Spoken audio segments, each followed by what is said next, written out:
আসসালামু আলাইকুম।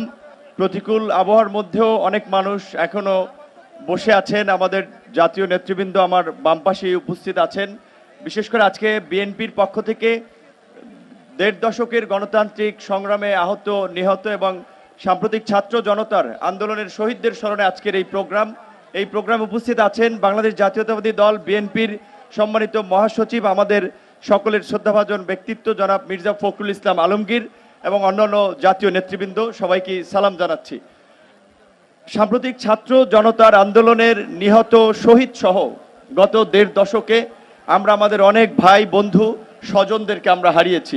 আজকের এই ছাত্র জনতার গণ অভ্যুত্থান এটি শুধু ১.৫ মাসের আন্দোলন সংগ্রামই হয় নাই, এটা গত ১.৫ দশকের একটা ধারাবাহিক আন্দোলন সংগ্রামের একটা সফল পরিণতি। এই আন্দোলন সংগ্রামে যারা ত্যাগ স্বীকার করেছেন, যারা নিহত হয়েছেন, তাদেরকে আমরা আজকে শ্রদ্ধার সাথে স্মরণ করছি। আমরা সুস্থতা কামনা করছি, মঙ্গল কামনা করছি।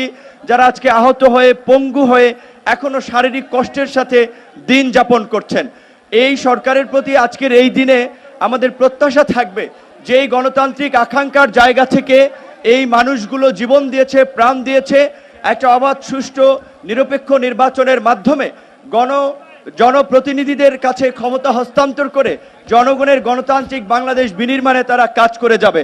আজকের রাষ্ট্র সংস্কার সকল রাজনৈতিক দল, নাগরিক সমাজ, সুশীল সমাজ সবাই বলছে এই রাষ্ট্র সংস্কারের জন্য কিন্তু আমরা গত ১ বছর আগে ৪২টি রাজনৈতিক দল একমত হয়ে রাষ্ট্র সংস্কারের রূপরেখা হিসেবে আমরা ৩১ দফা কর্মসূচি দিয়েছি। ৩১ দফার পাশাপাশি আরও যদি সময়ের প্রয়োজনে যদি নতুন কোনো দাবি কিংবা দফা ইনক্লুড করার প্রয়োজন হয়, সেটার আলোকে আগামীর বাংলাদেশ সংস্কার করে আমরা জন আকাঙ্ক্ষার বাংলাদেশ বিনির্মাণ করব। আমার সর্বশেষ কথা হচ্ছে এটাই যে আসলে আমরা কিন্তু যারা এই আন্দোলন সংগ্রামে ত্যাগ স্বীকার করে শহীদ পরিবার, তাদের কথা কিন্তু আমরা ভুলে যাই।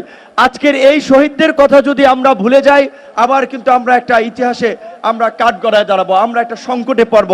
তাই আমার বিনীত অনুরোধ থাকবে সকল রাজনৈতিক দলের প্রতি, বিশেষ করে সরকারের পক্ষ থেকে জুলাই ফাউন্ডেশন করা হয়েছে, পাশাপাশি রাজনৈতিক দলেরও যে দায়বদ্ধতা রয়েছে, প্রতিটি আহত নিহত নেতাকর্মী শুধুমাত্র জুলাই অগস্টে না, গত ১.৫ দশকের আন্দোলন সংগ্রামে যারা প্রাণ দিয়েছে, ত্যাগ স্বীকার করেছে, আহত হয়েছে, তাদের প্রত্যেককে যথাযথ ক্ষতিপূরণ এবং খোঁজ খবর আমাদেরকে রাখতে হবে। যেহেতু বৈরী আবহাওয়া, আমি আমার বক্তব্য সংক্ষেপ করছি। আল্লাহ হাফিজ।